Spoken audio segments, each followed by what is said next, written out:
So in this lesson, I really wanted to show you not only how we create the image in the art media, but also how I drew her and designed her and kind of give you an idea how you could construct your own.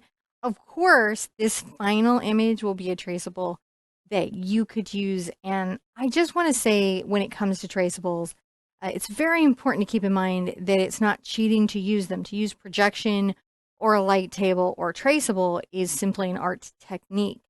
Um, I think they're really profoundly useful. Like I'm going to be using some Fabriano extra white paper and I don't want to waste the paper sketching out designs. So by doing my design on this tracing paper, I can transfer it to my good paper, my more pricey paper, and not worry about the many normal natural changes that happen during the creative process. Which these are the reasons why as artists sometimes we like to use things like a light table or projection.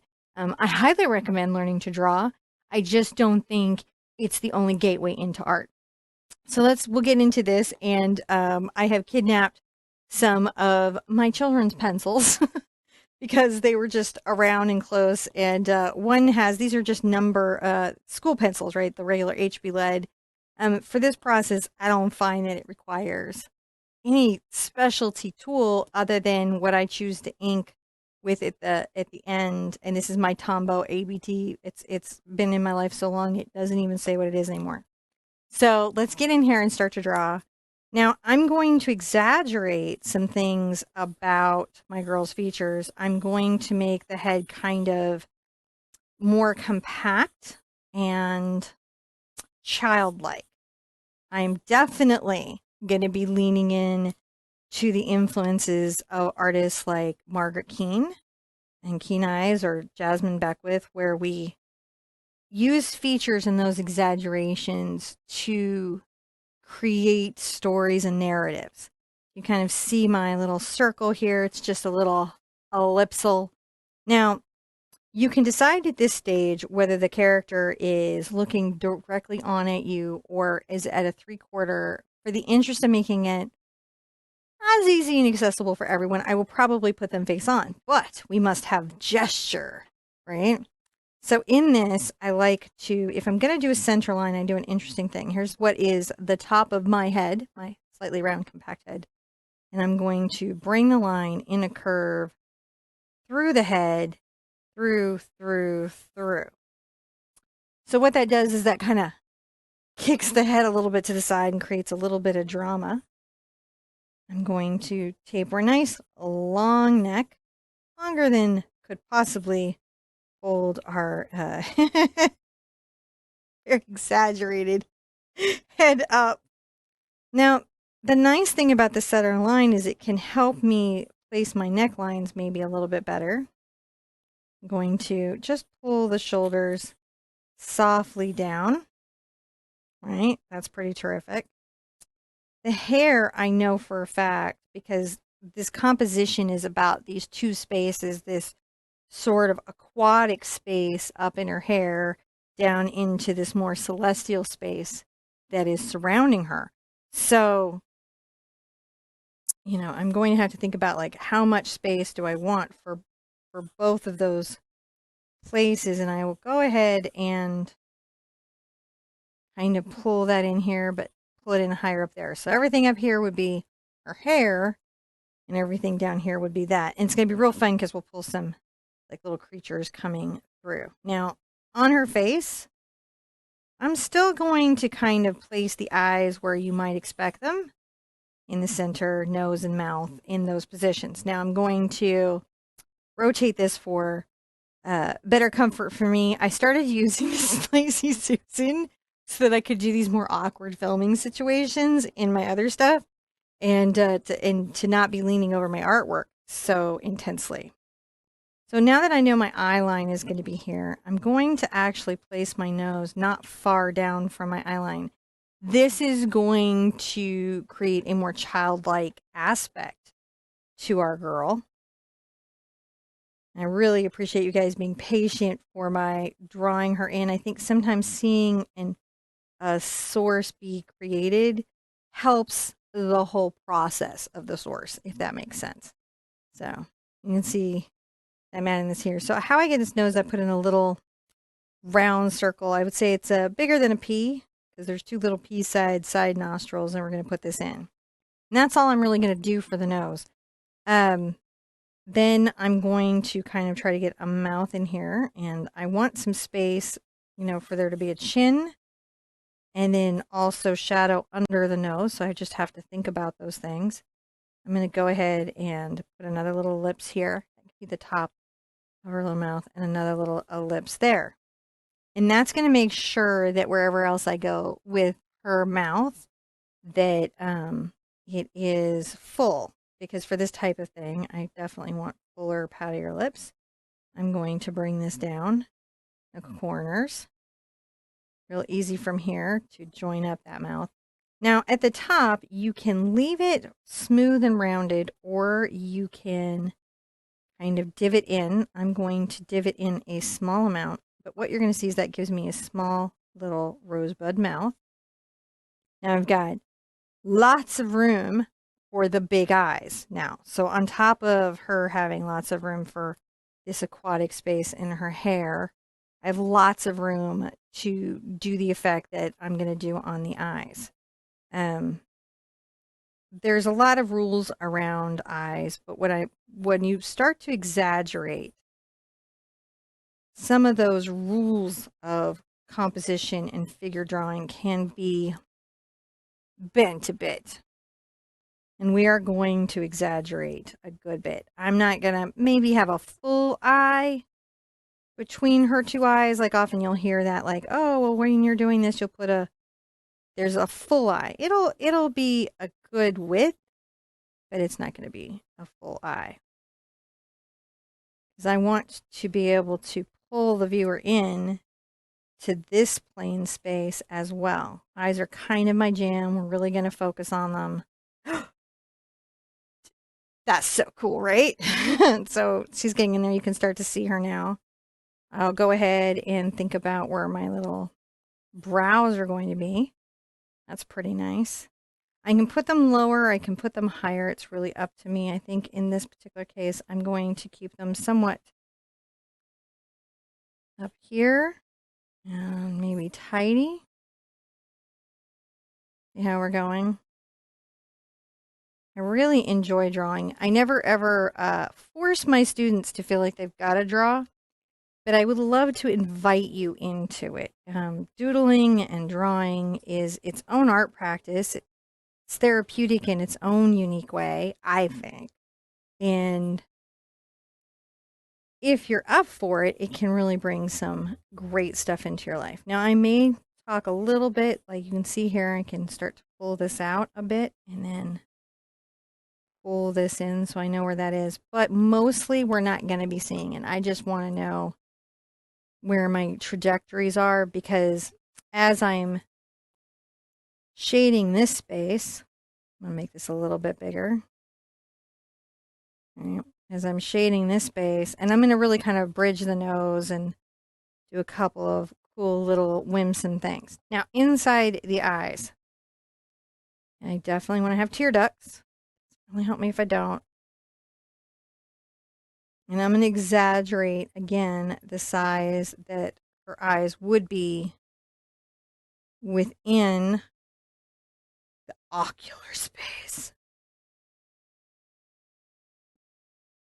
Large eyes in art traditionally speak to an other seeing of the figure, of the artist themselves, and then also of the character depicted. So sometimes it's implying that we see things through large and innocent eyes. Sometimes it's implying through distorted eyes, through unblinking, staring eyes. Like when you exaggerate figurative elements, you actually add quite a lot of symbolism and information to your piece. Now I am going to pull the lower lid here. I know I'm going to want that. And then I'll come up a bit. That way I can shade inside the eye. And I'm going to come down and do this as well. There she goes. She's doing so good. Are you enjoying that just a titch? I hope. I hope, I hope.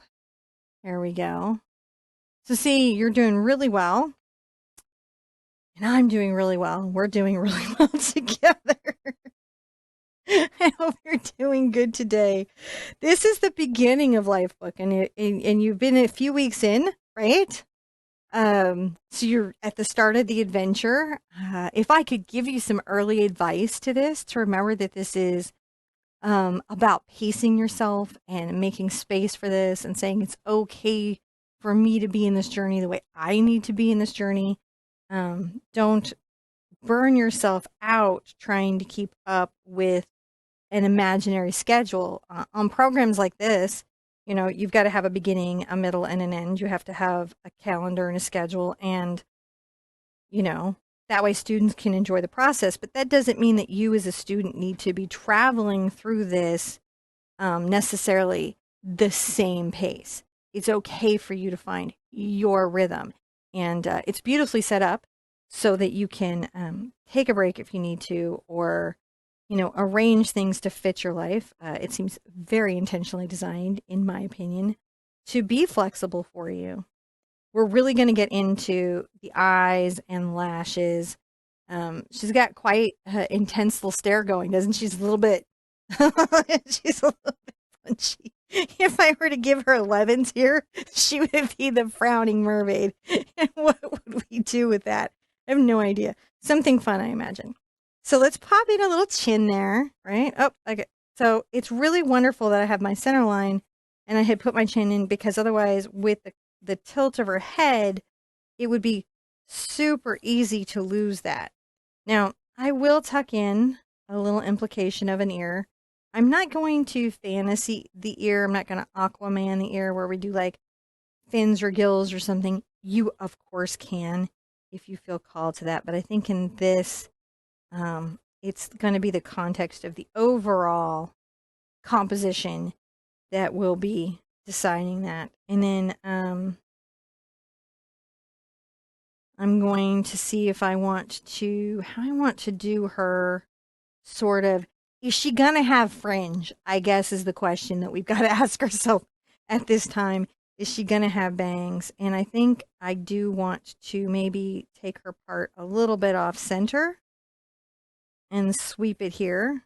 Just some. I just think that that will look nice. And I may do the same here. I think it got a little too low there. So that's why it's a nice time to take a look at this and go, you know, do we want all the hair just going up? Or, you know, do we want something where there's a bit of the hair perhaps doing some unexpected things? This being especially fascinating because, you know, we're going to be kind of creating an aquatic environment in her hair. I know. Art. We do so many strange things. So, all right. I hope you're liking this drawing. Now, here I could go for a long time, and sometimes I will. Sometimes I will continue to sketch and design and work some things out. But other than, I need to think about, are there any very specific structures that I want to talk about now, or am I willing to talk about them later? And that will be the fish. Because I'm showing you how to use acrylics in this new way as like a watercolor. We actually don't have to do that as much at this time, because on top of getting the watercolor effects, we're going to be able to do some layering effects. I'm going to really show you everything you need to know to be successful. So what you can do right now is ink your traceable. And I highly recommend inking your traceable. And here's why. It will allow it to be reusable, and it will be more resilient to more than the single use. If this is a practice you can get into your designs, I do highly recommend it, because you'll find that as you go through your art process, there will be times that you will have ideas, and they're good, they're close, they're maybe almost perfect or amazing, but something about it maybe won't quite work at the time that you do it.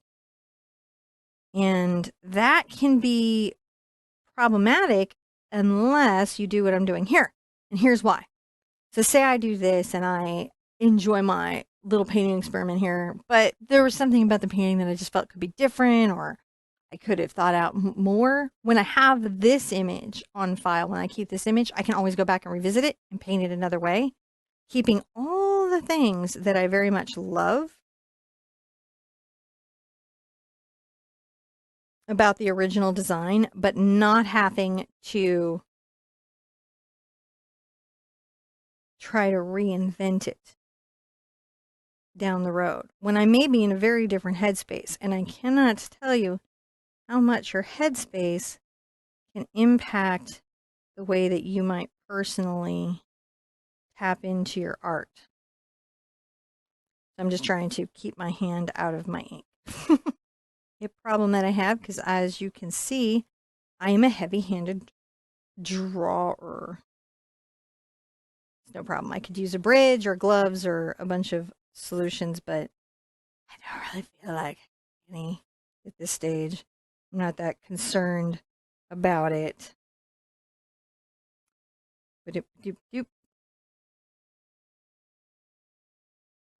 Just getting this in, and then I'll show you how you prep this for transferring it onto your good paper. You can use something like Cerl paper. Cerl is great. I only really enjoy the yellow and white because I find the red and blue to be a bit staining to the surface. And so I've kind of gotten out of the habit of that. I like it very much for canvas. I find it's kind of overkill for paper. That's a preference though. That's a preference, not like a really intense teaching art fact. I'll try to let you know when I have a preference where there's a lot of flexibility versus where, you know, hey, this is maybe less flexible for you and you might want to avoid it altogether. And I always try to let people know the differences between my preferences and my, if any, my it's gonna be this way. I'm going to continue to work this little iris now that I have my pen in here. And this is a good time also to make any little adjustments in the ink process that you might want to, like I can thicken down her mouth or, you know, pull it a little bit into more of a smile. So there's still room even within the ink to make adjustments.